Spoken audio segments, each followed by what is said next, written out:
ഈങ്ങാപ്പുഴയ്ക്കടുത്ത് മാരകായുധവും കഞ്ചാവുമായി 3 പേർ പിടിയിൽ. മുഹമ്മദ് യാസിർ, അശ്വിൻ, ഹരീഷ് എന്നിവരാണ് പിടിയിലായത്.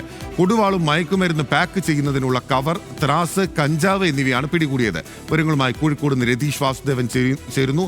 രതീഷ്, ഇത് കഞ്ചാവിന്റെ മൊത്തക്കച്ചവടമായിരുന്നു അല്ലേ? വിനിൽ, അങ്ങനെയാണ്. അത്തരം ഒരു സംഘമാണ് ഇവരെന്നാണ് മനസ്സിലാവുന്നത്. 3 പേരെയാണ് ഇപ്പോൾ പോലീസ് കസ്റ്റഡിയിൽ എടുത്തിട്ടുള്ളത്. എന്തായാലും ഇന്നലെ അർദ്ധരാത്രി ചമൽ വെണ്ടക്കഞ്ചാലിൽ വീടിൽ ബഹളം വയ്ക്കുന്ന കേട്ട് നാട്ടുകാരുടെ ശ്രദ്ധയിൽപ്പെടുകയും അവർ പരിശോധിച്ചു. അപ്പോഴാണ് ഈ കൊടുവാൾ ഉൾപ്പെടെ മയക്കുമരുന്നിന്റെ പാക്കറ്റുകൾ ഉൾപ്പെടെ പ്ലാസ്റ്റിക് കവർ, അത് മാത്രമല്ല അത് പാക്ക് ചെയ്ത് വിതരണം ചെയ്യാനുള്ള ഒരു സംവിധാനം ഉൾപ്പെടെ ആ വീട്ടിൽ ഉണ്ടായിരുന്നു എന്നാണ് നാട്ടുകാർ ഉൾപ്പെടെ പറയുന്നത്. തുടർന്നാണ് പോലീസിനെ അറിയിച്ചത്. താമരശ്ശേരി പോലീസ് എത്തി. പുതുപ്പാടി മാലവറം സ്വദേശി മുഹമ്മദ് യാസിൻ, കപ്പാട്ടുമൽ അശ്വിൻ, കൊക്കുംപേരുമൽ ഹരീഷ് എന്നിവരെയാണ് അറസ്റ്റ് ചെയ്തിട്ടുള്ളത്. ഏതോ തരത്തിൽ എന്തോ ഒരു സംഘർഷത്തിന് കളമൊരുക്കുന്നത് പോലെ ആയിരുന്നു, തയ്യാറെടുപ്പുപോലെ ആയിരുന്നു ഇവരുടെ രീതി.